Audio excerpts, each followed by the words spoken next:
Hello, আসসালামু আলাইকুম। সবাই কেমন আছেন? আমি আলহামদুলিল্লাহ আপনাদের দোয়ায় ভালো আছি। তো আজকে নাস্তা বানাবো না, সকাল সকাল ভাতে খেয়ে ফেলবো। তো কী খাবো, কী করব, ভিডিওতে দেখতে থাকুন। তো আমাদের বাসার সামনে রান্না করতেছিলাম, তখন দেখি তরমুজ আসছে। আর আজকে রান্না করতেছি আলুর ভর্তা, ভেন্ডি ভাজি, ডাল, পাতলা ডাল আর কি মসুরির, আর হচ্ছে কালকের মাংস ছিল অনেকগুলা, এগুলা মানে জোড়াবাজি করে ফেলছি, একবারে শুকাইয়া জোড়া জোড়া করে ফেলছি।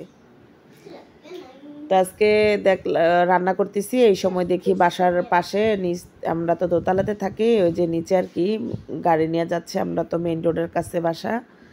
তো দেখতেছি তরমুজের গাড়ি নিয়ে যাইতেছে, তরমুজ তরমুজ বলতেছে। তা আমার মেয়েটা বলতেছে আম্মু তরমুজ খাবো। তা আমার আম্মু মানে আমার মা আমার মেয়েটা তরমুজ অনেক পছন্দ করে। তো ওদের জন্য তরমুজ নিয়ে আসলাম কিনা।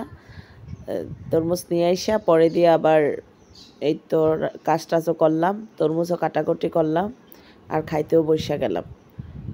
তো আজকের খাবারটা বেশি ভালো লাগতেছিল না, কেন জানি শরীরটা বেশি একটা ভালো না, কেমন কেমন লাগতেছে, মনে জ্বর জ্বর ভাব এরকম, আমার মেয়েটারও আমারও। তো আমার মা আবার আসছিল, আসার পরে আমার মার সাথে কথা বলছিলাম এখন। তো আমার মা এসে বলতেছে যে মোহক তো তোমার রুচি নাই, রুচি হবে, আমি একটা তরকারি রান্না করছি, নিয়ে আসি। আমি কাছে নিয়ে আসো, কী তরকারি দেখি। তো পরে দিয়ে দেখলাম আর কি আম্মু তরকারি নিয়ে আসলো, দেখাবো আম্মু কী তরকারি রান্না করছে। তো আম্মুরও বললাম যে তরকারি যেহেতু নিয়ে আসছো তো তুমিও এখানে খেয়ে ফেলো। তো আম্মু কয় না আমি রুমে খাবো, রান্না করছে আমার আম্মুরা তো আলাদা রান্না করে, আমরা তো আলাদা খাই। তো আমার আম্মু দেখি এই যে মলায়া মাছ দিয়ে, টমেটো দিয়ে, আর হচ্ছে কাঁচা আম দিয়ে রান্না করছে। এত টেস্ট হয়েছে তরকারিটা, অনেক মজা হয়েছে মাশাল্লাহ, মানে অনেক মজা হয়েছে। তো আমার আম্মুরে বলতেছি যে তুমিও এখানে খাই এলাও, জোর করতেছে। আম্মু বলতেছে না খাবো না। তো আমি কই না খাইলে তোমার তরকারি নিয়ে যাও। তো তারপরে আচ্ছা দে। তো আমার আম্মুও খাইতেছে, আর আমি ওই যে গরম তো, আর এই আমি যে জায়গাটায় বসে ভাত খাই এটার উপরে ফ্যান, ওই সাইডটাতে ফ্যানের পয়েন্ট নাই উপরে ছাদের মধ্যে। তো এই জন্য এই জায়গাটাতে বসে খাই গরমকালে, আর শীতকালে হচ্ছে ডাইনিং টেবিলে বসে খাই। তো আমার আম্মু ওইদিকে বসে খাইতেছে। আমার আম্মুর তো আর ঠান্ডা গরম এগুলা শরীরের ভিতরে লাগে না, কারণ ওনার শরীর এত রোগা, এত রোগ, আমার আম্মুর শরীরে অনেক রোগ, এইটা ওইটা অনেক কিছু। তো আলহামদুলিল্লাহ আমার আম্মার আল্লাহ বাঁচায় রাখছে।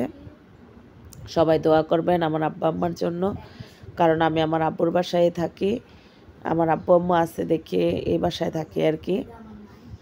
তো আমার আম্মু আব্বু অনেক সাপোর্ট করে। দেখেন আমার আম্মুরে তরমুজ দিছি খাওয়ার জন্য, আমার আম্মু কইতেছে কি তোমার মুখে মনে জাল লাগতেছে, না আরেকটু নাম কই না খাবো না, কয় না খাও খাও। তো ভাঙ্গে আমার প্লেটে দিয়ে গেছে, আমি এই প্লেটটায় খাইয়া ওই যে নিচে দিয়ে রস পড়বে সেই জন্য প্লেটটা ধরে রাখছি।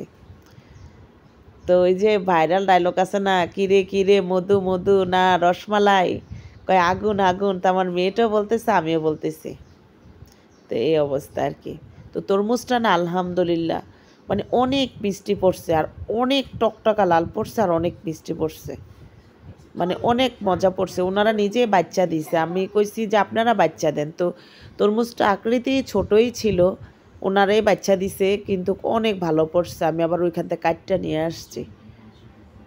তো আমার আম্মু খাইছে, আমি খাইছি। তারপরে দেখেন বিড়ালগুলা পেটের ক্ষুধা মানুষের, এই বোবা জিনিস এগুলো বলতে পারে না, এটার উপরে ওই যে ফিটারটা রাখছে, বোতলটা দিয়ে এইগুলাকে দুধ খাওয়ানো হয়, মানে এরা চাইতেছে এটা নিজে নিজে নামায় খাওয়ার জন্য এরকম করতেছে। তো বিড়ালের বাচ্চা আমাদের ফ্যামিলির সবার কাছে অনেক ভালো লাগে, বিশেষ করে আমার মেয়েটার কাছে ভালো লাগে।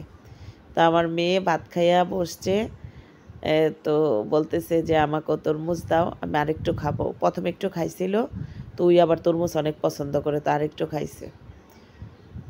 তো আমি খাওয়া দাওয়া শেষ, আইসা রুমের ভিতরে এই যে রুমগুলা একটু ভাজাইতেছি। রুমগুলা আমার মেয়ে তাওলা চলা করে রাখে। তো কে কোথায় থেকে দেখতেছেন, সবাই ভালো থাকবেন। ওকে, আসসালামু আলাইকুম।